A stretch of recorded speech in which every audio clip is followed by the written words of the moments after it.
Let's talk about forms in this lesson. In version 3, we had a form class built into the framework, and that allowed us to do things like this, where we open a form that posts to users, and we add a label, and then a text input, and then we close the form. So it simply provides a nice abstraction for generating all of this stuff. If I view it in the browser and I view the source, you can see what is generated is the form, the method attribute, the action, all of this messy HTML. However, the form class allows us to make it as clean as possible. Now, however, at the time of this recording, and I bet that's going to change, but at the time of this recording, Laravel 4 does not have the form class. So if I were to copy all of this and I open up my index view, I'll paste that in, and I need to make sure I update this for version 4. So I'll change this to stop.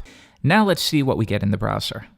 And nope, we're going to get this error, class form not found. And that's because in the current version of Laravel 4 beta that I'm using, no form class is available. Now, like I said, I'm fairly sure that this is going to be implemented in the future. So it's possible at the time of this recording that you will have a form class. And if that's the case, I will update the article portion of this video. But until then, let's leverage Composer to bring in this functionality. We're going to use packages.org to find what we need.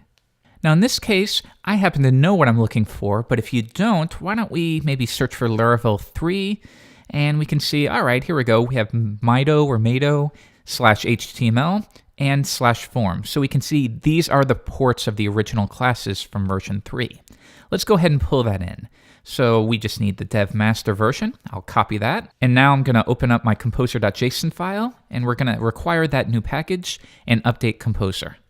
I will shut down the server and run Composer update because we've added a new package, so we need to update Composer, which will pull in that package and store it within the vendor directory. If I switch back to the terminal, you can see, yep, it's installing the form, and we can see it right here. Now, we can't immediately begin using it just yet. We have to do two more things. We need to create an alias and also reference the service provider. Now, I don't expect you to know how to do this, but luckily the documentation for these sorts of packages will give you good step-by-step instructions. If we go back to packages, let's click on the GitHub link, and this should give us step-by-step. All right, so we can see we've required it. Now we need to add the service provider. You can think of these as helpful classes that can be used for such things as resolving instances out of the IOC container. So we need to add this line right here to the config/app. So let's go ahead and do that right now, config app, and right here, all of the list of providers.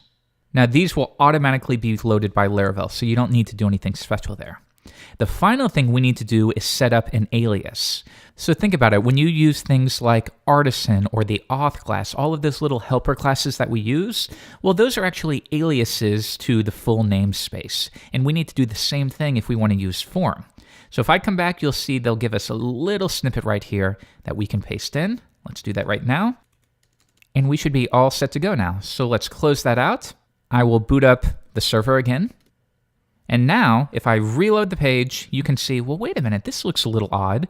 Now it seems to be working, but for some reason it looks like it's escaping the output HTML. Now, to be perfectly frank, this isn't a class that I use a lot. I use the official form, but I haven't used Mado or Mido that much. So I'm a little curious why it's escaping that output. Now, Laravel will automatically do that. So I'm assuming that the way that this class was ported to version 4, it will get automatically escaped, in which case we need to go ahead and update this to use 3 braces on each side, which essentially means we are not going to be escaping.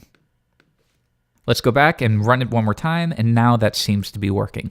Now, like I said, I went through this process to show you how you could go about pulling in a package, installing it with Composer, and using it in your application. Now, this video was recorded in February, but I bet in the next couple of months from the time of this recording, you're going to have a core form class that you can use that's even better than what was offered in version 3.